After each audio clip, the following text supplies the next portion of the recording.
Si no conoces de las presencias que te siguen en la carretera, tienes que escuchar esta historia. Ten mucho cuidado porque si vives en una casa en la que ocurren cosas y esta casa está maldita, a veces no solo tú vas a ser afectado. Octavio resulta que durante muchos años tuvo unos recuerdos que mantuvo en su inconsciente y no se quería acordar nada de esto. Pero le ocurrió algo hace poco. Para eso es bueno saber un poco de la vida de Octavio. Octavio Lanís, resulta que él era hijo de una familia acaudalada, o bueno, lo fueron durante cierto tiempo, porque, dadas ciertas desventuras que tienen que ver con una casa maldita, perdieron todo, o bueno, casi, porque el señor finalmente pudo recuperar algo de la fortuna que amasó durante muchos años y con eso se retiró. Octavio dedicó, y no se acordaba porque era tan importante para él, dedicó más de 10 años a puras cuestiones relacionadas al ejercicio, a la fortaleza. Estudió karate, estudió boxes, hacía pesas y todo su tiempo estaba dedicado al ejercicio. No le importaban las competencias, los demás no le interesaban. Si alguien era mejor que él, eso para él no tenía relevancia. Parecía que él estaba obsesionado más con la cuestión de estar fuerte. Simple y sencillamente fuerte y saberse defender. En algún punto de esos 10 años él perdió completa noción del por qué estaba haciendo eso, pero lo siguió haciendo. A sus 30 años se había dado cuenta que el tiempo ya lo había alcanzado. Y es que Octavio, para esa edad, se dio cuenta que no había hecho nada más que el ejercicio. No se había dedicado a estudios, no había hecho un grupo de amigos, no había comprado una casa y de hecho es extraño porque la idea de tener una casa para él le generaba hasta desagrado. No sabía por qué. En ese momento es cuando decide acercarse a su papá, que no tenían una relación mala, pero tampoco era tan cercana. Y como su papá durante mucho tiempo tuvo varios negocios, fue y le dijo que si le podía apoyar para abrir una pequeña empresa de transportes. Y el papá le dijo, no hay manera. Pues jamás te has dedicado a una empresa, tú nunca has estado en cuestiones de negocios, yo te hago eso y te voy a hacer un daño. Te va a destruir, te va a obsesionar, vas a terminar mal y vas a perder todo y yo también. No. Sí. ¿De qué tipo de transporte estás buscando? Y si yo quiero algo de trailers, te voy a ayudar a que consigas un trailer. Te voy a ayudar a sacar el crédito y lo vas a trabajar y vas a entender cómo es el negocio. Y ya después, platicamos a ver si abrimos o no una empresa. Octavio me dice, narrador, descubrí otro mundo cuando empecé a manejar mi tráiler. Otro mundo. Por alguna extraña razón, el hecho de pensar de vivir en una casa, aunque vivía en departamentos, me generaba algo en lo que yo me sentía que yo no pertenecía a ese lugar. Después me di cuenta por qué. Pero cuando empecé a vivir en el tráiler, me empecé a sentir increíble. La libertad. Una libertad que parece que desde mi interior anhelaba. Estar por diferentes caminos, conocer diferentes ciudades. Era bastante rudo en ocasiones el horario, el tiempo, pero me encantó. En el primer año, perdí de vista el hecho de la empresa. Me gustaba manejar mi propio camión y decidí que eso me iba a dedicar. Al día de hoy van 7 años. Y en esos 7 años, digamos que lo único que yo tenía relacionado con el terror es que me gustaba escuchar programas y ahora podcasts de terror mientras voy en la carretera. Me mantienen despierto, me mantienen alerta, pero es todo. Yo no me acordaba que había vivido cosas, pero ocurrió algo hace apenas unos días que hizo que todo se pusiera otra vez, digamos, a flor de piel. Y me acordé de sucesos traumáticos que había perdido por completo. Primero te tengo que contar que hace 3 años conocí a una mujer maravillosa. Una mujer que me cambió la vida. Areli, la que es ahora mi pareja, vivimos juntos y somos muy felices. Y ella vive conmigo en estas aventuras en el tráiler.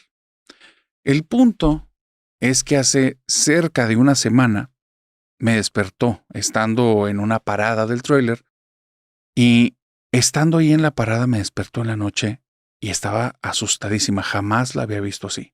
Pero asustada te estoy diciendo con terror.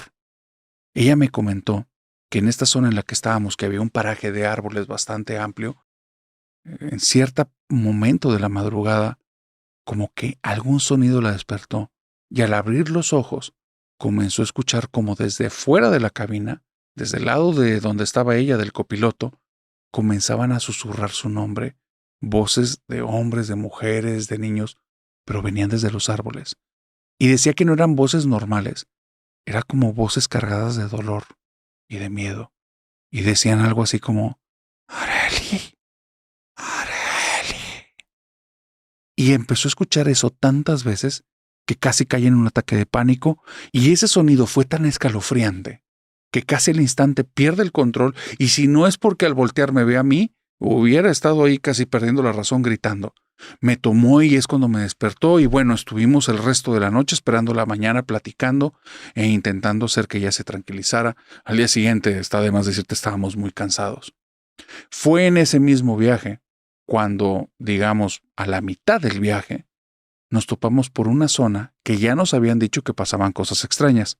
Yo, honestamente, como me siento una persona que no le tiene miedo a nada, yo no lo tomé en cuenta. Pero sí nos pasó algo que para mí no tiene explicación. Esta zona era una subida que sí está en una zona completamente boscosa. Y digamos que es un lugar, aunque es conocido, es un lugar temido, inclusive por los lugareños. Está cerca de los Montes Apalaches. Íbamos en el camión, y al llegar a cierto punto de esta carretera que va en subida, empezamos a sentir algo muy raro. Yo no le quise decir nada a Arely por lo que había pasado unos días antes, así es que me lo guardé. Comencé a sentir como si algo nos estuviera acechando desde el bosque, pero no hace sentido. Aunque el vehículo no iba a alta velocidad porque va en subida, va lo suficientemente rápido para que prácticamente ningún animal te pueda seguir. Y era algo, aparte que se sentía que era algo enorme, algo grande. No quise decir nada, no quise asustar a Arely, me enfoqué en la carretera y es entonces cuando siento que me agarra la mano y me dice nos están siguiendo. Y ahí entendí que yo no era el único que sentía eso. Le pregunté qué pasa y me dice siento que algo nos está siguiendo, que viene desde los árboles. En ese momento, como si esa cosa nos hubiera escuchado, los dos volteamos hacia el techo. No se escuchó nada, narrador. Se sintió como si algo enorme se hubiera puesto arriba de nuestra cabina y pasó algo que no le quise decir nada a ella porque a mí me partió del miedo. En la zona del tablero, adelante del volante, se veía perfectamente cómo caía la luz del sol. Era cerca de las 2 de la tarde. Estaba totalmente iluminado. En el momento en el que sentí la sombra, bajó el nivel de luz. Era como si una sombra o como si una nube estuviera arriba de nosotros. Te digo algo, el cielo estaba completamente despejado. No le quise decir nada a ella, pero me di cuenta, sin palabras, que los dos percibíamos lo mismo, porque al estar agarrados de la mano y yo enfocado en el camino, nos pusimos los dos a rezar.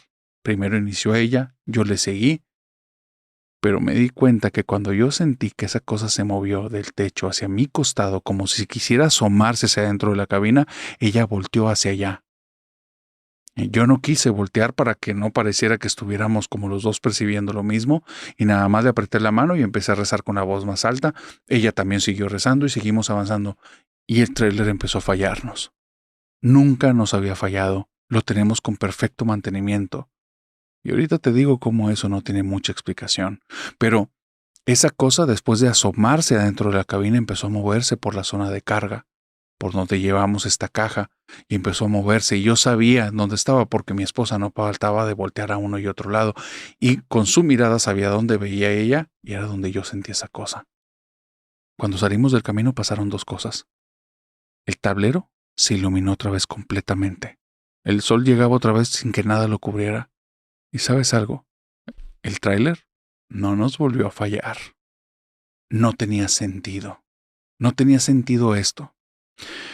Fue entonces cuando, tal vez, por esa situación que me hizo sentir tan vulnerable, recordé las cosas que había pasado en la infancia, narrador, y son las cosas que me traumatizaron tanto que yo las borré. No me acordaba. No era que quisiera ser como si no me acordara. No me acordaba. Yo viví, narrador, en una casa maldita y viví ahí cerca de 10 años. Mi papá era un tipo, como te dije, dedicado a los negocios.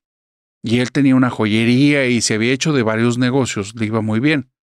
Mi mamá era una mujer que lo cautivó y él estaba muy enamorado. Pero mi mamá dice que la principal obsesión de papá siempre fue esa casa. La casa a la que nos mudamos cuando yo tenía 5 años. No era una casa, narrador, era una mansión. Ese lugar tenía los techos altísimos. Caminar por ahí me acuerdo porque entré y empecé a caminar y lo primero que ocurrió fue que empecé a escuchar el eco de mis pasos en todas partes y eso me fascinó. Pero la fascinación se acabó muy rápido, se acabó ese mismo día que llegué, porque vi cómo, y esto lo recuerdo perfectamente el día de hoy, cómo se asomó un niño desde dentro de esas habitaciones. Y yo creyendo que era un amiguito, me metí y el cuarto estaba vacío. Dice, desde ahí sentí que esa casa tenía algo. No les dije a mis papás, no entendía qué era lo que estaba pasando, simplemente las cosas fueron pasando. ¿Cómo ocurrieron, en qué orden? No lo recuerdo exactamente, pero te voy a decir las cosas que vivimos ahí. Lo primero es que mi papá se empezó a obsesionar con el lugar, pero demasiado, no tienes idea. Era un tipo bastante normal, entregado al trabajo, no estaba tanto con la familia por la cuestión de negocios, pero no era un tipo desagradable ni nada. Ahí empezó a ser agresivo, empezó a estar obsesionado con gastarse toda la fortuna, que él no era avaro, pero digamos que muy bien administrado sí lo era, y empezó a gastarse todo en puras cosas ridículas, en adornar la casa. Yo me imaginaba con mi mente de niño como si fuera una mujer a la cual estuviera adornando o vistiendo, pero que se lo estuviera exigiendo, porque se obsesionaba. Mesas, sillas, cosas carísimas, cosas que cuando las traía mi mamá se ponía como loca. ¿Por qué estás comprando esas cosas? Ni siquiera son útiles, ni siquiera nos sirven, ni siquiera son cómodas. Y aparte, nunca invitaban a nadie. Mi papá no quería a nadie en la casa. Los únicos que estábamos ahí prácticamente éramos nosotros tres y las personas que él contrató para que nos ayudaran. Y ese era otro problema, porque esas personas nunca duraban un mes. Nunca, jamás. Me acuerdo mucho cuando husmeando escuché la plática entre una cocinera y una chica que hacía los cuartos. La cocinera le decía que los únicos que hacían el trabajo en la casa eran ellos dos, el señor que ayudaba en jardinería y la otra persona que también ayudaba en los cuartos y en el aseo. Y ella le decía, no, es que yo vi a una muchacha. Y describieron lo que te voy a decir, que yo también lo vi después, que era una chica entre unos 15 y 17 años, con el cabello totalmente oscuro que le cubría el rostro y andaba en bata blanca caminando por ahí descalza. Yo la vi más grande. No sé si uno u otro año después, pero esa niña o esa chica, muchos la vieron. ¿Quién era? No sé y no quiero saber por las cosas que te voy a decir. En mi habitación era como si algo viviera ahí que no me quisiera y me quisiera hacer daño. Cuando me iba a dormir a la cama, a veces, en la madrugada, me despertaba una sombra que me estaba agitando y en más de una ocasión me cacheteó. Mi mamá creía que yo me rasguñaba la cara. Y era esa cosa, que no tenía un rostro, que no tenía un cuerpo, era una sombra, pero sí tenía fuerza y me pegaba. Se sentía una presencia en una de las esquinas y era la presencia de algo que me quería hacer daño.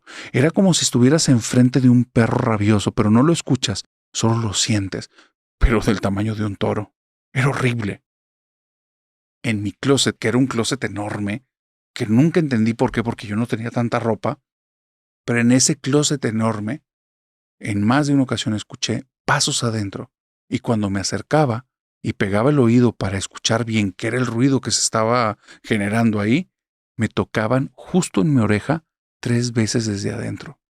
La primera vez la regué, grité, y eso hizo que lo que estuviera adentro se sintiera atraído por mí, porque escuché cómo caminó desde adentro del closet hacia afuera y comencé a escuchar los pasos en la habitación, primero por la pared como si estuviera caminando por ahí, y después en los cristales que tenía en la ventana, que eran muchísimos, en cada uno comenzó a golpear 3 veces. Otro cristal, otro cristal, todos los cristales.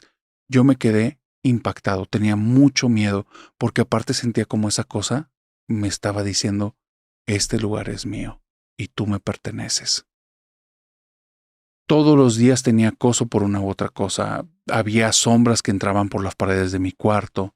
En más de una ocasión, cuando iba caminando por el pasillo, sentía que algo me perseguía. Mi familia poco a poco se iba llevando peor. Papá y mamá no se hablaban, tenían pleito tras pleito. Lo peor eran los domingos. Los domingos eran espantosos. Ahí la casa parecía una zona de guerra. Se gritaban cosas horribles. Yo prefería no salir de mi habitación, aunque la sensación de ahí era horrible, pero ver a mis papás peleándose así era algo que no lo soportaba. En una ocasión, cometí el error de rezar en mi habitación en voz alta. Ese día me despertaron cosas en la habitación, sombras que me levantaron, que cuando me levanté y las vi andando por ahí, no sé por qué me dieron más miedo de lo normal, y ahora sí, me paré y salí corriendo. Y al salir de la habitación, tengo la escena que más miedo me ha dado en mi vida. Papá y mamá están al fondo del pasillo, no en su habitación, al fondo, en una pared enorme en la cual papá puso un cuadro, están tocando la pared, le pegan y dicen, la pared está fría y está hueca. Está fría y está hueca. Pero hay algo, narrador. Yo sé que no eran mis papás. Llevaban bata blanca, como la chica que describían las personas que trabajaban ahí, y las manos que tenían eran negras. Me regresé a mi habitación muerto de miedo, y al día siguiente, muy temprano, fui a ver a mis papás. Aún estaban dormidos, y ellos no tenían bata blanca, ni ahí ni en su closet. Nunca, jamás habían utilizado ese tipo de bata. Mi papá intentó vender la casa porque esa casa nos deshizo a todos. A mí me hacía sentir siempre como si no tuviera poder de nada, siempre me ponía nervioso y me hacía sentir muy pequeñito, aparte me sentía agredido y siempre en peligro. Mi mamá yo vi como poco a poco se fue apagando y papá era un tipo agresivo, era un tipo que ya no le importaba nada, despilfarrador, era otra persona. Nos fue acabando, así es que mi papá en algún momento le llegó la cordura otra vez y decidió que tenía que vender la casa. No sé exactamente por qué, al día de hoy no me ha contado cuál fue la razón por la que él decidió.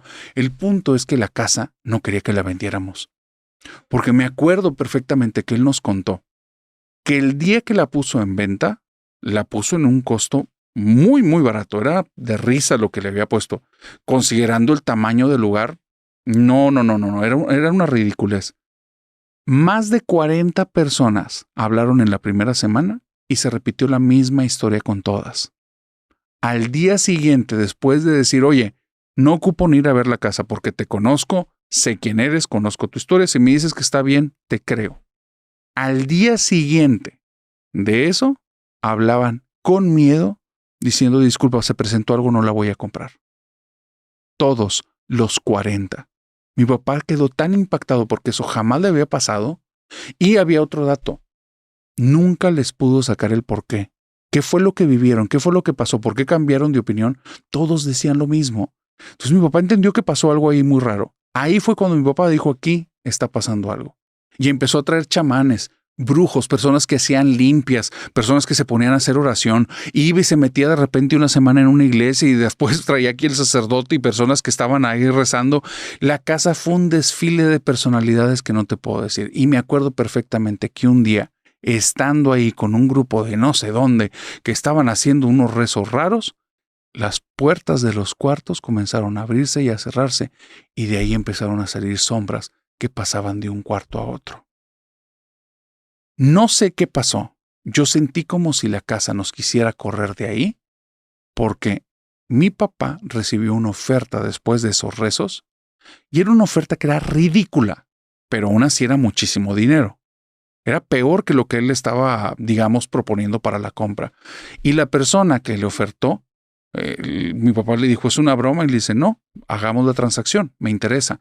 Mi papá le dijo que estaba bien, pero puso una condición que él sabía que no se podía cumplir, que esa transacción se hiciera ese mismo día. Estamos hablando que eran como las 10 de la mañana.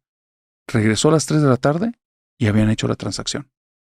Mi papá dijo, este lugar ya no nos pertenece. No lo pensó dos veces, casi ni se llevó cosas, dejó muchas de las cosas ahí, ya no le interesaban. Había vendido unas con los años porque muchos de sus negocios quebraron y salió de ahí casi arruinado, papá. El punto es que después de las situaciones que acabo de vivir con el camión, me puse a investigar y conocí el pasado de la casa y conocí algo que me dejó con mucho miedo. Lo primero es que esa casa ya tenía una historia muy oscura y mi papá nunca se había enterado. Ahí, la persona que la construyó se enamoró de una de sus empleadas que resulta que era bruja. Y de esa persona, que no sé qué exactamente le hizo, pero lo tenía tan embrujado que este hombre millonario de familia acaudalada y que ya era de cierto renombre, que le habían organizado su boda con otra familia de mucho dinero, etc., terminó heredándole todo a esa mujer. a esa mujer que decían que practicaba la brujería. Bueno, esa mujer que estaba en la casa que practicaba la brujería, ¿quién sabe qué hizo? Porque dicen que una vez que se quedaron ellos dos solos, porque el hombre corrió a su familia, una vez que se quedaron solos, al año siguiente el hombre falleció. La señora se quedó como dueña y empezaron a desfilar muchos grupos de personas muy extraños y decían que en la casa se hacían sacrificios y desaparecían personas, que nadie de las personas alrededor se atrevía a pisar los terrenos de la casa porque ya decían que estaba maldita. Mi papá nunca investigó. Es que dicen que la zona en la que esta mujer hacía esos rituales por algunas personas que parece que contaron su historia, era en ese pasillo, en el de la pared hueca y fría. Yo creo que ahí detrás de esa pared tal vez están esas personas desaparecidas. Y algo que me enteré, que me dejó helado, es que esa persona que ofreció dinero y que nos compró la casa, al igual que el dueño, el principal, murió al año siguiente.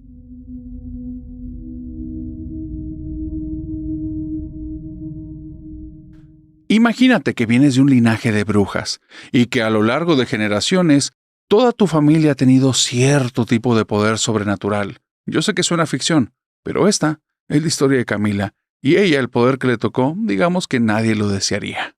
Narrador. Mi mamá es una bruja de closet y me heredó la mala suerte. Esa fue la forma en la que Camila me escribió su historia y me llamó mucho la atención. Y resulta que me llamó la atención teniendo muy buenos motivos porque su historia es una historia bastante extraña. Resulta que Camila es la segunda de dos hermanas. Su hermana mayor se llama Daniela. Y desde que ellas estaban pequeñas se dieron cuenta que su casa no era una casa normal, especialmente por su mamá. Tenía cierta forma de hacer las cosas que, digamos que desentonaba del resto de personas.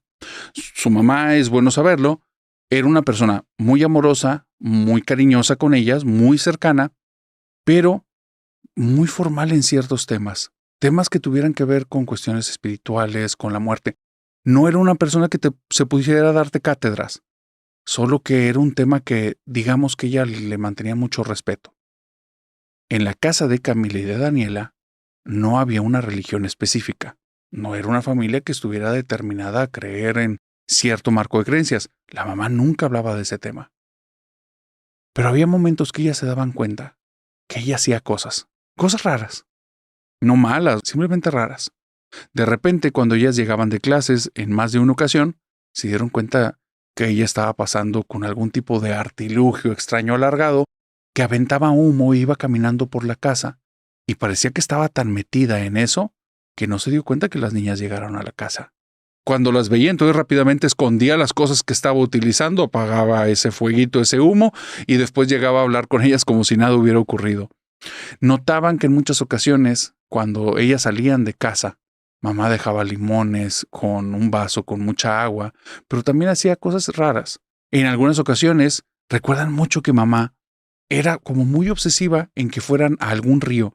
Pero era, una obsesión de ir a ese río y simplemente llegaba, las tomaba y le pedía al esposo que le ayudaba. Metían a las niñas al río, las dejaban unos minutos, las sacaban y después de eso parecía que ya no tenía ninguna obsesión con el lugar. Y eso era raro, no era tanto ir a divertirse y nada de eso. Ya después, pues lo que quisieran hacer ellas estaba bien y a veces hasta la mamá se ponía impaciente. Porque era como ya pasamos mucho tiempo aquí, vámonos, cuando había sido la única que estuvo toda la semana con la idea. Mamá era una persona extraña, me dice Camila.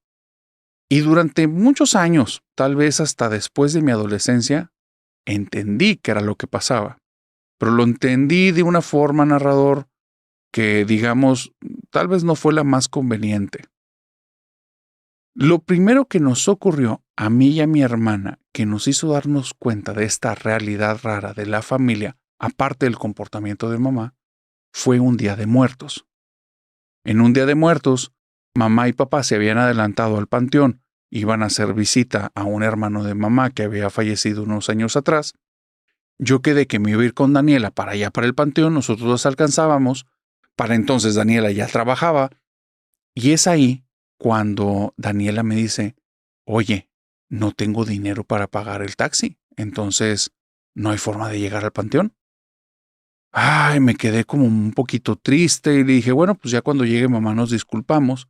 Y entonces ella me dice, no, espérame, déjame buscar algo a ver si encuentro la forma de irnos. Mi hermana, Daniela, se mete en su cuarto, se queda un ratito ahí, sale y me dice, espérame. Se va al patio, regresa y dice, mira, traigo dinero, vámonos. A mí se me hizo muy extraño, ¿de dónde lo sacaste y por qué en el patio? No le pregunté, nos subimos un taxi. Mi hermana me lleva 5 años, entonces ella, digamos que le dejé toda la parte en la que ella traía el dinero, entonces ella le tocaba. Después me quedé pensando que fue muy extraño que cuando llegamos, digamos que nos cobró 25 pesos, y eran los 25 pesos que llevaba ella. Era un monto exacto. Le pregunté ahí qué pasaba, o sea, cómo le hizo con lo del dinero, por qué, qué fue lo del patio, y me dijo que luego me contaba. Y me contó, pero mucho después. Ese día que llegamos al panteón, pasó algo muy extraño que a las dos nos asustó mucho. Resulta que cuando llegamos a la tumba de mi tío, es la tercera vez que estábamos ahí, es el tercer año que lo íbamos a visitar, y ya para entonces había cierta costumbre que en el primer año resultó ser una novedad, pero para el segundo se repitió y en esta ya lo esperábamos. En la tumba de al lado de la de mi tío, 2 señores mayores iban justo en ese día, y nos los habíamos topado los 2 años anteriores, que iban a rezarle a algún familiar, yo no sabía a quién. Ese año en especial me resultó un poquito extraño, porque cuando llegamos a la tumba, como íbamos tarde, yo sabía que iban a estar ahí los señores, llegué y no estaban, y entonces dije, bueno, tal vez ya vinieron o van a venir después. Entonces volteo y en una banca veo al señor, pero lo veo como que un poquito acongojado y triste. Voy con mi hermana y le digo, oye, se me hace que falleció a la señora. Y me dice, ¿por qué? Dice, ahí está el señor en la banca.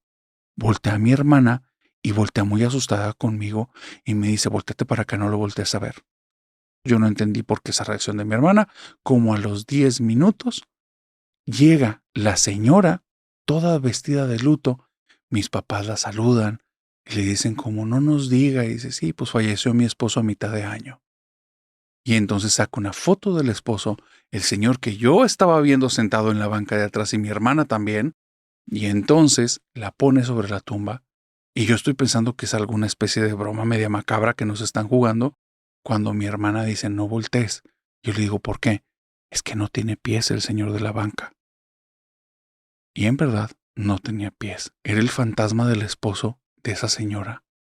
Las dos nos quedamos impactadas, narrador. Cuando regresamos a la casa le insistí a mi hermana que me dijera lo del dinero, no me quería decir, y ya después me dijo que a veces, cuando ella se ponía a rezar, no a alguien, simplemente decía, por favor ayúdenme, tengo esta necesidad, las cosas pasaban. Ese día lo hizo sin saber qué iba a pasar y escuchó monedas que caían en el patio. Cuando salió al patio, en una zona, estaban todas las monedas tiradas ahí, y fueron las monedas que utilizamos para llegar al panteón. Mi hermana dice que al día de hoy le siguen pasando cosas de ese tipo. Pero narrador, yo te dije desde el inicio que mi mamá es bruja de closet. Y eso tiene que ver porque poco a poco, conforme fui creciendo, me di cuenta que ella, los rituales que hacía eran muchas cosas relacionadas como con limpiar energías y así. Pero mamá hacía cosas en las que no ocupaba rituales. Había personas que se sentían mal y ellas, con ponerles la mano arriba, las personas se sentían mucho mejor. Y no era como que les diera consuelo. O sea, te estoy hablando de personas que fuimos a visitar al hospital y mi mamá, sin decirles nada, sin que se dieran cuenta, iba y les agarraba el piecito como dándole ánimos, pero yo la veía y estaba balbuceando cositas en lo bajo. Pasaba desapercibida, pero yo la fui notando. Yo digo que mi mamá era bruja. Y también te dije, narrador, que lamentablemente ella me heredó la mala suerte. Porque me pasó, después de ese evento del cementerio y de haber visto ese señor y de las monedas, yo empecé a pedir que por favor llegaran a mí los poderes que tenían mi mamá y mi hermana. Yo decía, ¿por qué nada más ellas? Y empezaba a pedir todos los días. Cuando cumplí 15 años, en esa temporada, no me acuerdo si fueron unos días antes, unos días después, pasó algo que hasta el día de hoy me sigo arrepintiendo porque sigue pasando. Estaba en mi habitación, estaba haciendo una de esas peticiones y escucho como algo golpeó la ventana tan fuerte que la ventana se estrelló. Volteo, la ventana está estrellada, salgo al patio y hay un cuervo tirado.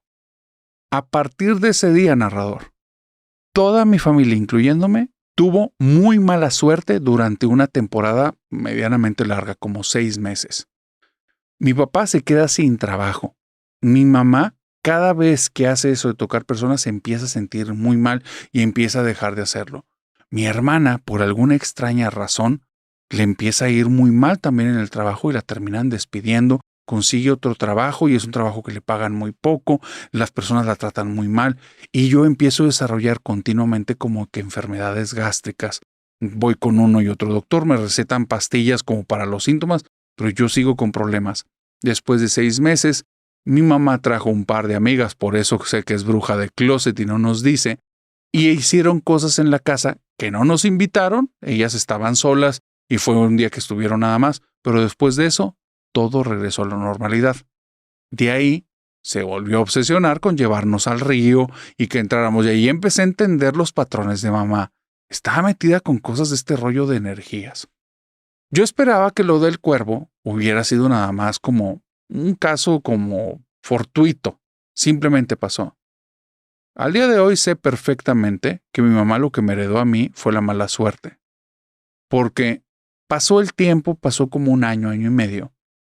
Y yo ya había desarrollado una obsesión con esta situación que yo decía, es que mi hermana ve cosas, escucha cosas y le va bien, y a mí no me pasa nada.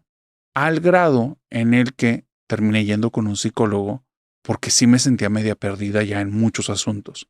Cuando voy con el psicólogo, el día que fui, le empecé a narrar y le dije, miren, no me tomes por loca, te quiero contar algo, y es que yo creo que a veces traigo la mala suerte porque me pasó esto. Le empiezo a narrar esa historia y al instante, narrador, cuando terminé de contar, vino un cuervo, chocó en la ventana, en el vidrio de ahí del consultorio de él, y ese psicólogo que tenía años, a la semana cerró el consultorio. No me atrevo a preguntar qué fue lo que pasó, pero estoy segura el día de hoy que mi mamá me heredó la mala suerte. ¿Y tú crees en la mala suerte? Te recomiendo que te andes con cuidado si estás en zona de brujas. Adela me mandó una de las historias más raras y extravagantes que me han mandado el canal. Resulta que su familia tiene ciertas particularidades, como muchas de las familias que vamos a ver el día de hoy, porque en la familia de ella, su abuelo es un curandero. Y es un curandero ya de cierto renombre, lo conocen perfectamente en el pueblo y en la ciudad en la que él radica, y la familia ha tenido cierta cercanía con él, aunque algunos de sus hijos y ya de sus nietos que son mayores, algunos están de acuerdo con sus prácticas, pero otros digamos que no les gusta tanto. El punto es que Adela, desde cierto momento en su infancia, desarrolló una empatía y un apego, una cercanía con su abuelo que se volvió como en la nieta favorita. Aunque los papás de ella tenían cierto recelo por esta práctica en torno a las limpias y curaciones, le dejaban estar con su abuelo. Al final era una relación con la que ellos no querían intervenir. Solo sí hablaban con su papá y le decían, por favor, no le metas ideas en la cabeza a la niña. Toda la vida de Adela, de cierta manera, ya estuvo medio inmiscuida en estos temas relacionados con lo espiritual, un poco de lo esotérico, con la magia, la brujería y esas cosas, pero ella lo veía como un juego. De cierta manera, ella entendió que su abuelo era como un tipo de psicólogo que ayudaba a las personas y que al hacer ciertos tipos de rituales las personas se sentían más tranquilas. Eso creía, hasta que le tocó vivir realmente a lo que se refería a su abuelo cuando hablaba de brujería y de brujas. Cuando Adela cumplió 16 años, unos amigos de ella, de la preparatoria, le hicieron una fiesta en casa de uno de estos chicos. Su familia le dio permiso, fue para allá, y estando ahí, en esa casa, le ocurrió algo muy extraño. Resulta que mientras estaban en el patio de la casa y estaban todos en medio de la convivencia, trayendo refrescos, algún tipo de botana, cosas para comer y pasar el rato, ella comenzó a escuchar muy cerca de su oído como un aleteo, al punto que creía que era algún tipo de insecto y se empezaba a mover con las manos cerca del oído intentando alejarlo, hasta que una compañera le dijo como, oye, ¿qué te pasa? ¿Te duele el oído o qué? Y ella dice, no, es que hay como que un zumbido, un insecto. Y la amiga le dijo, no hay aquí nada. Y dice, sí, debe haber algún insecto por aquí. y no había nada alrededor. Entonces Adele es donde dijo, ¿qué está pasando? Comenzó a darse cuenta que el aleteo de repente iba y volvía, iba y volvía. Primero, es lo obvio, pensó que era una cuestión de salud, pero después se dio cuenta que en ciertos puntos del patio, ese sonido del aleteo era muchísimo más notorio. Comenzó a entrar en este juego de seguir el aleteo, ver dónde sonaba, dónde no, y hay un punto en el patio que estaba detrás de un árbol y entre unos matorralitos que tenían ahí y unas plantas que tenían en la pared, donde ella se puso que el aleteo era sumamente intenso. Y ahí se dio cuenta de algo. El aleteo lo estaba escuchando en su oído, pero no estaba cerca de ella, porque donde se puso en ese espacio, algo la llevó a voltear hacia arriba y justo en el tejado de la casa había 3 lechuzas gigantes.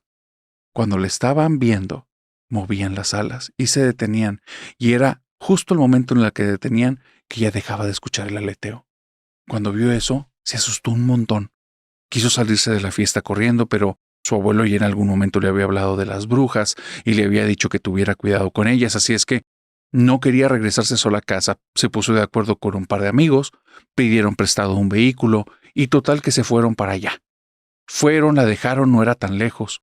Donde la dejan en su casa, toda la noche, ella comenzó a escuchar cómo había pasos en el segundo piso de la casa, pero la casa en ese segundo piso estaba vacía porque estaban haciendo remodelaciones. El problema es que solo ella los escuchaba. Los papás, cuando fue y le dijo, papá, suena que alguien está caminando arriba, no percibió nada y subió al segundo piso y no había nada ahí, pero ella seguía escuchando esto. Eso hizo que les pidiera por favor el permiso a sus papás para ir a visitar al abuelo a primera hora de la mañana. Desvelada, cansada, con mucho miedo, fue a visitar al abuelo y el abuelo apenas la vio, le dice, te están persiguiendo. No necesitaba ni siquiera contarle nada. El abuelo y ella tenían cierta conexión tan especial que era como si le hubiera leído la mente. El abuelo le dijo que pasara dentro de la casa, la sentó en una silla, puso un círculo de sal alrededor de ella y comenzó a decir algunas cosas, oraciones, quemar incienso, palo santo y bueno, un montón de cosas para hacer los ritos que él manejaba. Trajo agua, tomó un buche, se lo escupió encima y esta niña no se lo tomó a mal porque ya lo había visto eso muchas veces que se lo aplicaba a otras personas. El problema es que nunca le había tocado en carne propia, porque cuando le cayó ese montón de agua, sintió dentro de ella como si una sombra que estuviera ahí oculta de repente se evidenciara. Y al abrir los ojos vio como algo de su pecho salió y enfrente de ella se manifestó. Pero había algo extraño, igual que los pasos, igual que el aleteo. El abuelo no lo percibía, solo lo percibía ella. Una sombra, la forma de una persona. Y esa cosa lentamente empezó a caminar fuera de la casa. Cuando el abuelo terminó sus ritos, Adela volteó con él y le dijo, abuelo, vi una sombra que salió de mi pecho y comenzó a caminar. Y el abuelo le pidió que le indicara hacia dónde había ido la sombra. Le indicó que era la puerta principal. Y el abuelo le dijo, no salgas. Fue, tomó una valija en la que tenía algunas cosas. Adela no pudo ver qué era. Salió del lugar y antes de cerrar la puerta le dijo, no importa que escuches, no salgas. Cuando salió de ahí, escuchó un montón de ruidos. No pudo ver nada. Unos latigazos, unos gritos de mujeres, y escuchó al abuelo vociferar majaderías y cosas en algún tipo de lengua que ella no reconocía como español. Después de unos 40 minutos el abuelo regresó a la casa, sudado y con toda la camisa rota, como si se le hubieran arañado algún tipo de animal. Y el abuelo dijo, te estaban siguiendo 3 lechuzas, pero ya las convencí. Esta hija es zona de brujas y hay que andar con cuidado. Y es por eso que te digo que te andes con cuidado si andas en zona de brujas. Imagínate que vas a visitar a un familiar, pero como no tienes vehículo, tienes que ir a pie. Y entonces te agarra la noche y te quedas a dormir en un lugar que no sabes dónde es. Y ahí gobiernan los fantasmas. Esa es la historia del abuelo Felipe, y aquí vamos a contarla. Pablo es un suscriptor del canal. Él no ha vivido absolutamente nada paranormal en toda su vida. Sin embargo, ama las historias de terror por una situación, por su abuelo Felipe. El abuelo Felipe resulta que él es un sujeto, digamos, muy peculiar. Él nació, creció y casi toda su vida la pasó en un pueblito de esos pueblitos que están en medio de la nada.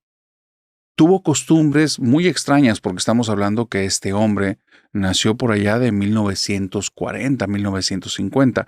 Entonces, si vivía en uno de estos pueblos y la situación al día de hoy a veces hace difícil el acceso, en ese tiempo era prácticamente imposible. Y eso los llevaba a tener usos y costumbres distintos, a tener ciertas creencias y a tener ciertas vivencias, las cuales el día de hoy son las historias del abuelo Felipe.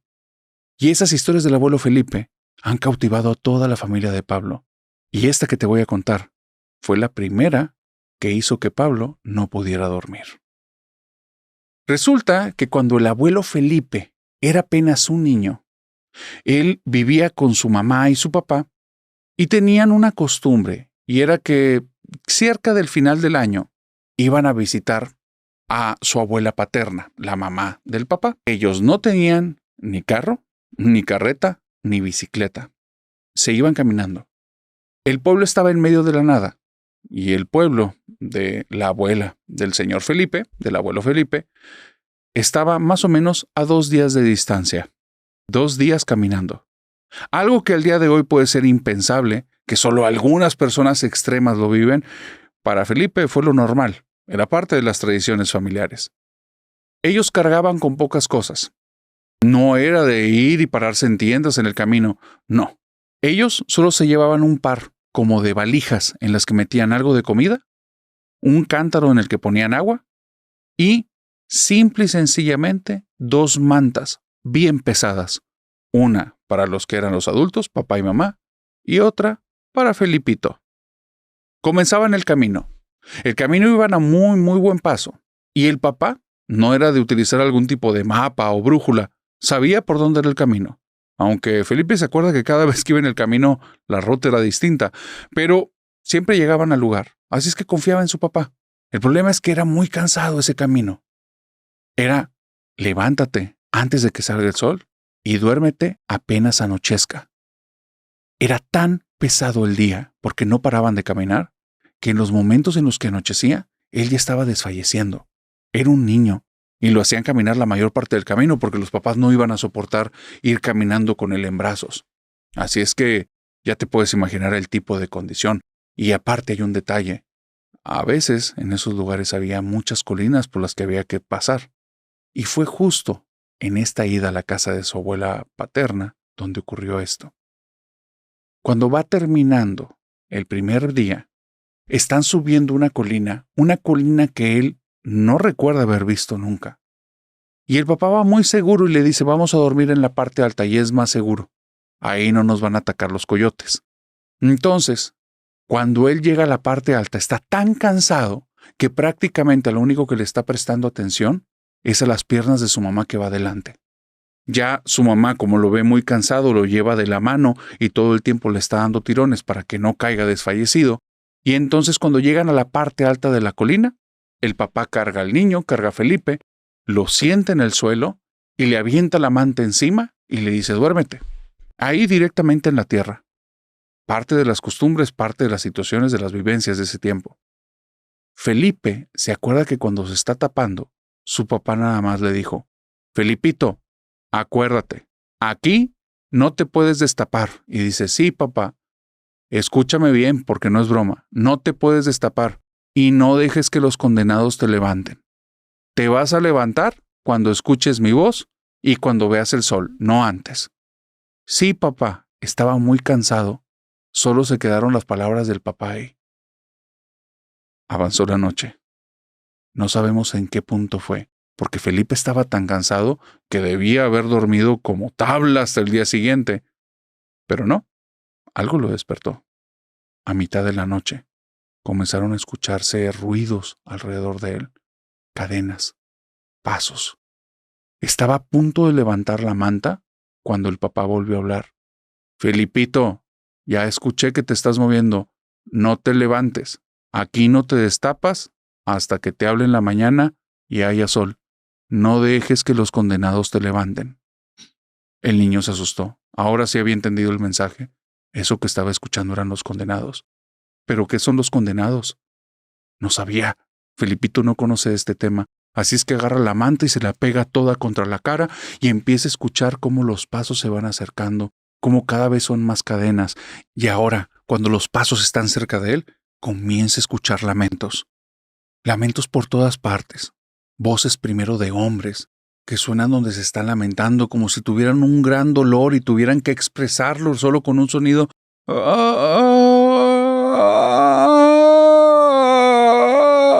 Como si estuvieran sufriendo. Voces de mujeres. Después las que les pusieron los pelos de punta fueron las voces de los niños, porque sonaban muy cerquita. Eran voces que alguna vez que jugó con algún amiguito, era como escucharlo el quejarse. Fue horrible, para esa noche parecía eterna. Pero al final, como ocurre en muchos de estos casos, una combinación del cansancio, del cerebro protegiéndose, y también al ser un niño, de esta facilidad de imaginar que todo es un sueño, porque de repente se quedó dormido. En medio de todo eso, de ese pandemonium de sonidos horribles. Entonces, la luz le dio directamente en el rostro, y se asustó, se acordó del mal sueño, se levantó rápido, y lo que vio enfrente de él lo hizo gritar. Cuando se levantó, vio que todo alrededor de él estaba lleno de cruces. Todo. Cuando vio a sus pies, se dio cuenta que toda la noche había dormido arriba de una tumba. Esa zona, esa colina a la que nunca había subido él, era un cementerio. El papá lo conocía, y por alguna situación, el papá de Felipe sabía que ahí no lo atacaban los coyotes, pero sí las almas de los condenados.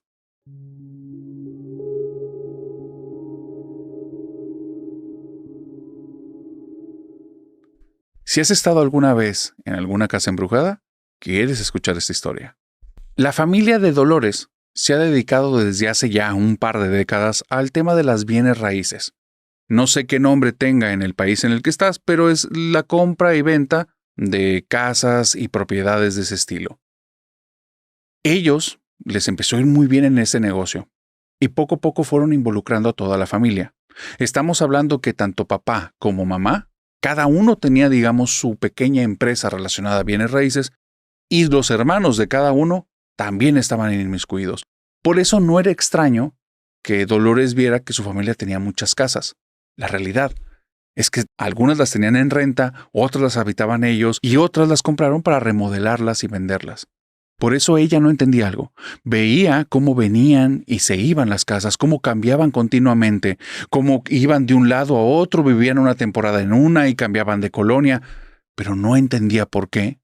Siempre permanecía dentro de sus propiedades una casa que le generaba un miedo horrible y espantoso. Era la casa que para ella la conoció como el portal al inframundo.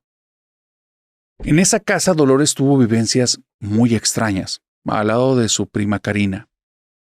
Dolores, en la primera vez que llegó, estaba fascinada con la propiedad.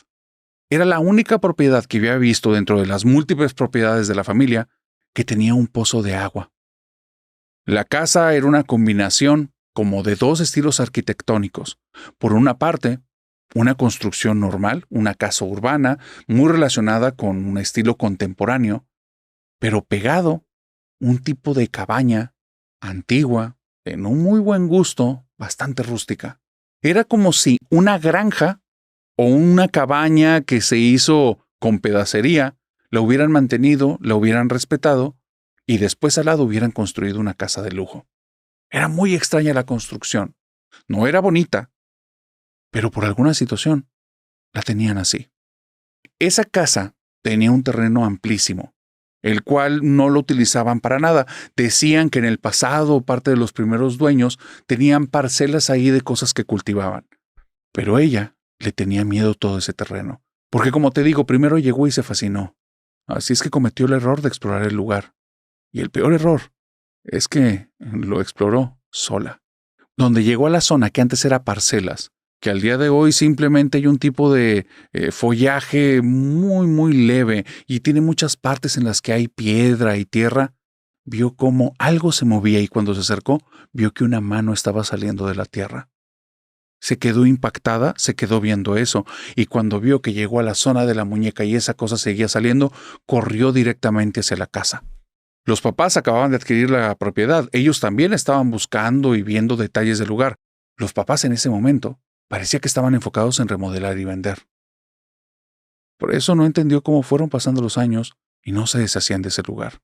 Ella llegó con sus papás, no les quiso contar lo que vio porque después, como estaban ahí parte de sus tíos y sus primos, se podían burlar de ella, pero desde ahí sabía que ese lugar era peligroso.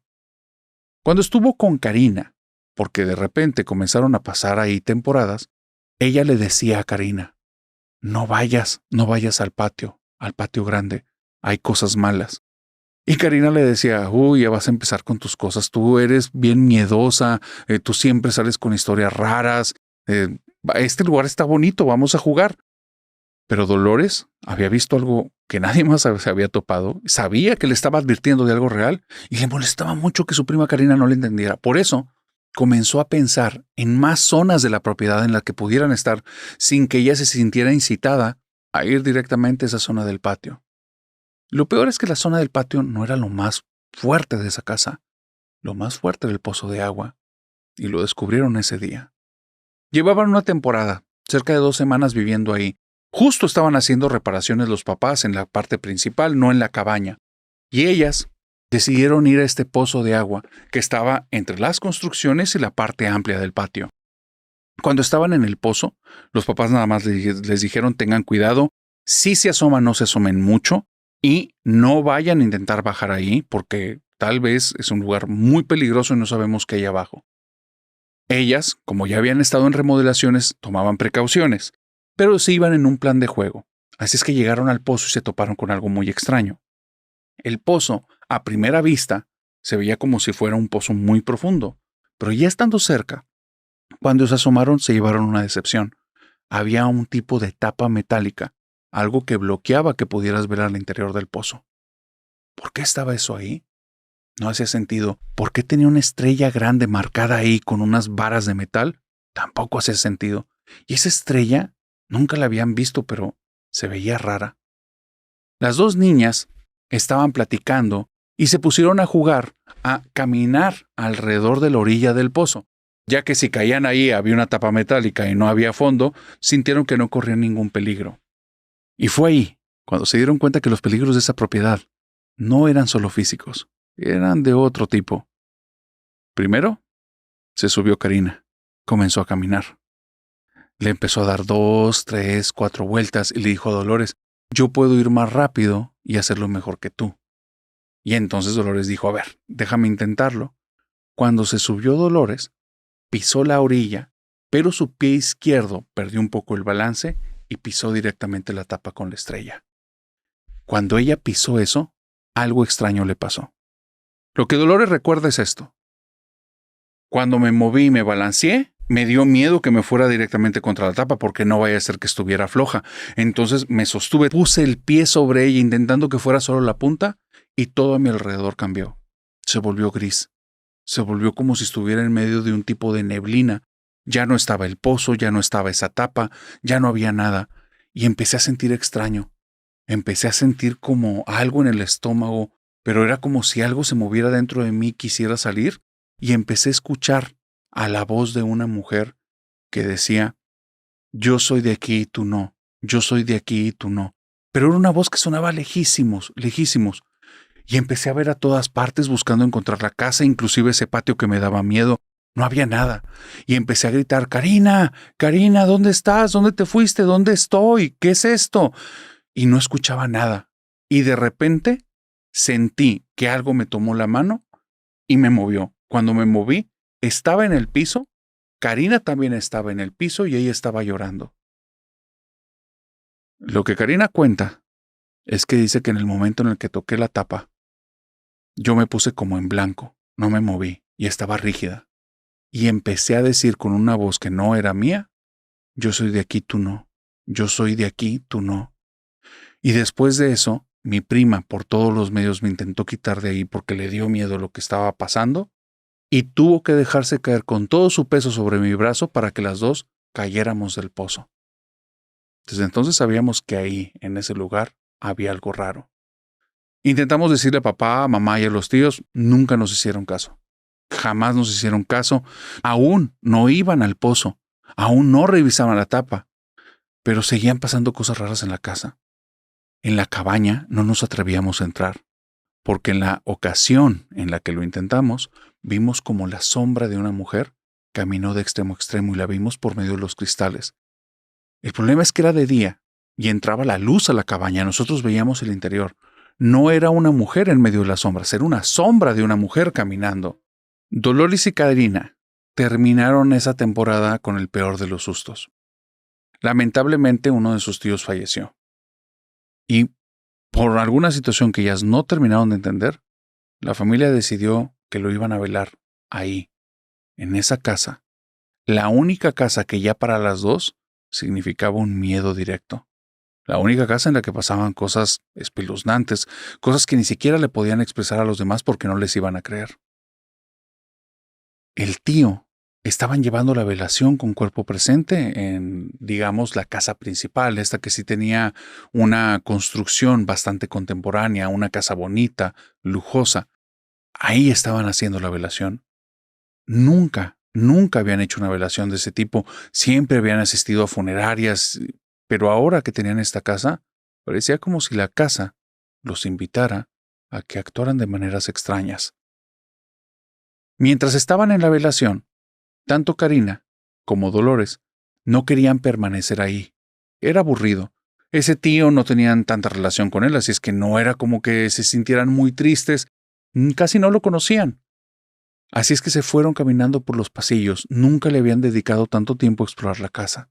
Cuando llegaron a la segunda planta, casi al final del pasillo, lo que sería la parte que está arriba de donde estaban haciendo la velación, vieron que en el ventanal que daba hacia el exterior de la casa, ahí estaba parado un hombre viendo hacia afuera. Se acercaron caminando, y cuando llegaron el hombre volteó. La situación que les dio miedo es que el rostro del hombre poco a poco empezó a desvanecerse junto con el cuerpo y desapareció.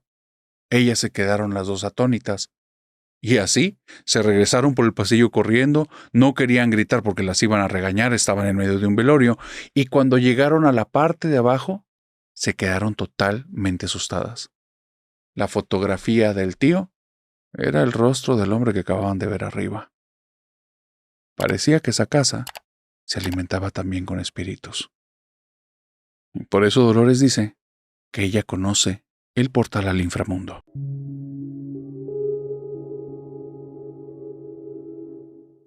Nunca, jamás le robes a un difunto, o te puede pasar esto. Andrés solo ha tenido una experiencia paranormal que ha vivido a lo largo de su vida, pero ha sido lo suficientemente extraña para que crea que verdaderamente hay cosas ahí que no se pueden explicar. Resulta que allá por la década de los 80, él era apenas un estudiante de medicina y le tocó trabajar en el departamento en el que reciben cuerpos y tienen que ir las familias a revisar y checar y declarar que sí es el familiar el que está ahí. Tuvo un caso, solo un caso en el que estuvo muy extraño. En ese tiempo los protocolos del hospital eran muy distintos a los del día de hoy y digamos que en el lugar en el que estaba no era el lugar mejor construido ni arquitectónicamente, ni tampoco a nivel de seguridad ni de sistemas. Te digo todo esto porque ese día en el que le sucedieron estas cosas fue un día que especialmente todo era un caos. Había muchas emergencias, todos los pasillos estaban llenos, se veían personas llegando a mares y era una situación caótica por todas partes. Son alrededor de las 8 de la mañana, está haciendo sus prácticas, acaba de llegar con un café a esta sala donde recibe a los cuerpos y espera a los familiares para que los reconozcan, y entonces le tocan a la puerta. Cuando abre, es un tipo que trae una ropa que parece que es algún tipo de asistente o paramédico del hospital. Apenas está por preguntarle el nombre cuando este hombre le pone la mano en el hombro, lo hace hacia atrás, él se da paso adentro de este lugar, camina directamente al cadáver que está en la plancha, un cadáver que ni siquiera Andrés había tenido oportunidad de examinar y de revisar, y entonces se para al lado de él y nada más le dice, ¿cómo friegas y cómo molestas? Aquí está. Y le pone al lado de su cabeza un objeto, voltea y se sale caminando. Andrés está atónito, pero como es practicante y no tiene mucha experiencia, no sabe cómo manejar la situación. Prefiere no decir nada. Lo que sí es que la curiosidad le gana y se acerca a donde está el cadáver. ¿Qué fue lo que le dejó al lado de la cabeza? Y lo que ve al lado es un reloj muy bonito. No tiene ni idea de lo que está pasando y prefiere no tocar el reloj, porque no sabe qué exactamente es lo que acaba de ocurrir, ni por qué le dejaron eso ahí. Mejor que más adelante venga gente que ya tiene tiempo en el hospital y le explique, o mejor se va a hacer de la vista gorda, como si él no hubiera visto nada y que esta situación le caiga en las manos de alguien más. Va a avanzar un poquito más la mañana, van a llegar alrededor de las 12, 12:30 de mediodía, y entonces vuelven a tocar a la puerta. Una mujer de alrededor de unos 40, 42 años, muy guapa, muy bien vestida y muy, muy triste. Viene y dice que viene a reconocer un cadáver que cree que es de su esposo. Andrés, el único cuerpo que recibió ese día, a pesar que el resto del hospital es un caos, es ese que estaba ahí cuando llegó. Él no le tocó firmar la hoja de llenado, ni siquiera sabe cómo se llama, no encuentra la papelería y le dice, señora, lamento lo que voy a hacer, pero solo tengo una persona para que puedan reconocer y no sé si es su familiar, pero tampoco tengo datos del difunto. ¿Quiere pasar a reconocerlo? Y si no lo es, lo lamento. La señora dice, sí, permíteme verlo. Cuando da el primer paso en el lugar, la señora suspira y al mismo tiempo empieza a llorar. Y dice, sí es él. Le dice, pero todavía no abro la bolsa. Dice, no, pero yo sé que es él, ese es su reloj. Andrés se queda impactado. Va, se acerca al cadáver, abre la bolsa, la señora lo ve y le permite que pase un momentito despidiéndose del familiar. Le pregunta cuando la señora va saliendo porque él está muy impactado por la situación y le dice, discúlpeme que le pregunte, pero necesito tomar apunte de esto. ¿Me puede decir cuál fue la causa que le han dicho del fallecimiento de su esposo? ¿Y cuándo llegó aquí al anfiteatro? ¿Y por qué usted está hasta esta hora? La señora le dice, él estaba en el trabajo y parece que tuvo algún tipo de infarto, fue lo que me explicaron. Y dicen que me intentaron localizar, pero como que no actualizó los datos en el trabajo y a mí no me localizó nadie.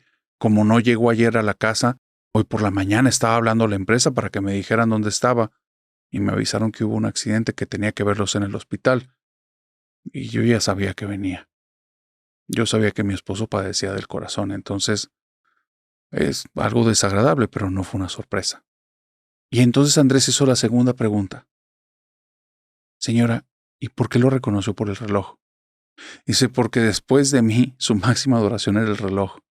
Tardó mucho en comprarlo, lo llevaba a todas partes, no dejaba que nadie lo tocara, lo trataba prácticamente como si fueran las joyas de la corona. Dice, y es un reloj caro, no tan caro, pero era su reloj. Y cuando lo vi al lado de él, ya sabía quién era. Dice, gracias por haber respetado sus pertenencias y, de hecho, me permite llevarme el reloj. La chica se regresa, toma el reloj y se va. Y Andrés ahora tiene la mitad del enigma. Ok, esta señora lo reconoció por el reloj, ahora entiendo, y ya sé quién es esta persona que está aquí. ¿Y ahora quién fue el primero que vino? Así es que Andrés, el resto de sus prácticas se la pasó preguntándole a todo el personal si lograban ubicar a esta persona, les daba los datos. Es un tipo alto, muy, muy delgado, de dedos también sumamente delgados. La mirada no es como tan agradable, es medio agresivo. Es un tipo de pocas palabras, cabello negro, mirada profunda, tez blanca. Y entonces de repente algunos le daban unos nombres, otros les daban otros nombres, le decían que era cierto médico, que era cierto paramédico. Total que no daba con él. Y justo una semana antes de salir de sus prácticas, sí logró dar, y sí era un paramédico, del turno que era nocturno. Y parece que él, después del evento que tuvo con este sujeto y lo del reloj, pidió el cambio ese turno, por eso no lo localizaba. Lo estuvo buscando en todos los turnos de día para que coincidieran las horas de cuando lo vio. Cuando lo ve, se lo topa y el paramédico no reconoce al doctor, pero el doctor lo reconoce al instante al paramédico. Y Andrés le dice, oye, yo sé que no te acuerdas de mí, pero sí te acuerdas del reloj que dejaste ahí abajo. Y entonces el hombre le dice, no me reportaste, ¿verdad? Y le dice, no, yo era el que estaba ahí, no hay problema, pero quiero que me cuentes qué pasó. Estuvo muy raro, no me ha vuelto a pasar algo así. Dice, mira, no te quieres enterar de algunas cosas, así es que no te voy a dar detalles. Pero digamos que aquí, si a alguien le va mal en la ambulancia, pues no llegan todas sus pertenencias, se nos pierden en el camino, se caen de la ambulancia. Espero que me entiendas. Dice, y se le cayó su reloj en mi bolsillo. Pero en la noche, cuando llegué a la casa, soñé que él me levantaba. Y estaba soñando, pero él me levantaba y me estrujaba de los hombros y me decía, ese reloj no es tuyo, ese reloj me pertenece. Me levanté asustado, nunca había soñado eso y ya se me habían caído varias cosas de la ambulancia. Ya se habían caído en mi bolsillo, nunca había pasado esto. Pero lo que verdaderamente hizo que lo regresara es que estoy seguro y te puedo jurar que cuando me levanté, estoy seguro que él estaba en mi habitación, justo en el umbral de la puerta, y me estaba viendo. Nunca me había pasado eso, así es que nada más le dije, mañana voy y te lo regreso, déjame dormir. Dice, mira, no sé si lo soñé o no lo soñé, pero no me ha vuelto a pasar esas cosas y no quieres enterarte de más. Andrés no ha vivido más cosas paranormales en su vida, pero al día de hoy es lo más extraño que vivió justo cuando era practicante.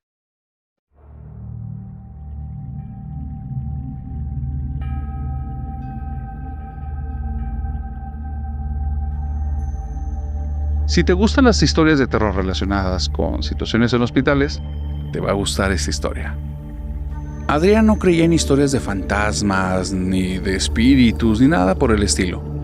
Él estaba estudiando medicina y a él le gustaban los hechos y comprobar las cosas. Así es que todas esas historias pues, simplemente las tomaba como cuentos de terror, hasta que le tocó vivirlo en carne propia. Cuando estaba llevando sus prácticas en el área de pediatría, le pasó el mismo suceso 3 veces. Algo solo un poco particular. Nada realmente extravagante ni nada que diera miedo. Resulta que cuando él iba rumbo al área de pediatría, tenía que tomar un ascensor. Cuando tomaba el ascensor, en 3 ocasiones, se detuvo justo un piso antes del área de pediatría, se subía un niño y el niño se ponía al lado de él. El niño era un niño normal. Un rostro un poquito colorado, el cabello oscuro, chaparrito, iba vestido como un civil. No traía una bata ni daba algún signo de que fuera algún paciente del hospital. Entonces, simplemente Adriano, que se le hacía curioso que un niño se moviera solo en el hospital, lo dejaba. Él se detenía en el área de pediatría, se bajaba y al voltear el niño se despedía con la mano. La tercera vez que lo vio, decidió que tenía que hablar con él. Y le preguntó, oye, ¿cómo te llamas? Y el niño le dijo, Josué. Le dijo, ¿y qué estás haciendo aquí? ¿A dónde vas? Ya es la tercera vez que te veo. ¿Tus papás trabajan aquí? O dice, estoy buscando a mis papás. Dice, ¿te perdiste? Dice, sí. Y entonces dice, bueno, espérame, ven conmigo. Ven conmigo y vamos a buscarlos. Pero se le hace muy extraño, es la tercera vez que pasa esto. Así es que toma a este niño de la mano y lo siente particularmente frío. Empieza a caminar con él por el pasillo y lo detiene en unas banquitas para que él vaya rápidamente a recepción y entonces diga, oye, hay un niño perdido y van 3 veces que me lo topo, ¿qué está pasando? Cuando llega a recepción, les empieza a narrar lo que pasó y ve que la chica, una chica morenita de cabello oscuro que lo tenía como muy bien peinado con cierto volumen, cuando él le cuenta que acaba de ver a este niño, le tomó la mano, que el niño le había dicho que perdió a los papás, y etc. Y entonces le sigue diciendo a Adrián, y está ahí sentado en la banca, ve que la chica nada más le hace así, ¡ay, no, qué miedo! Y le dice, ¿qué te pasa? O sea, ayúdame, tenemos un niño que se perdió. Dice, no, doctor, dice, vaya a la banca y traiga al niño. Cuando se va Adrián caminando, llega a la banca, no ve a nadie, se alarma y regresa con la chica. Y le dice, se nos perdió. Luego, por favor, llama a más personas que estén aquí, a los de seguridad. No podemos dejar que el niño esté perdido. Dice, no, doctor, usted no sabe, ¿verdad?, lo que acaba de pasar. Y el doctor le dice, se nos perdió un niño, deja de perder el tiempo con tonterías.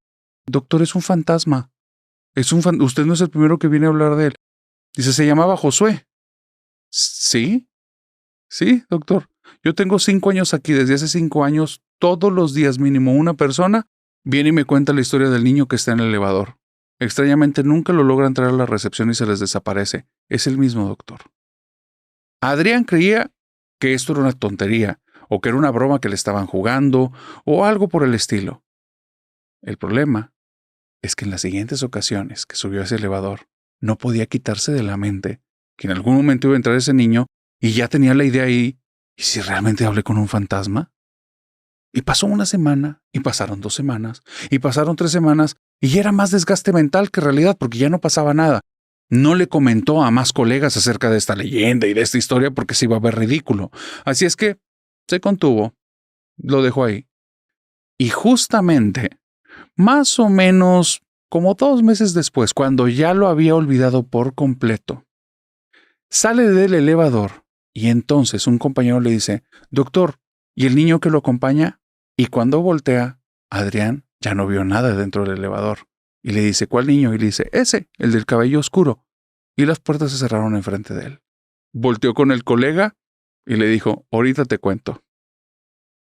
Parece que en ese hospital se quedó anclado por algún motivo el espíritu de Josué.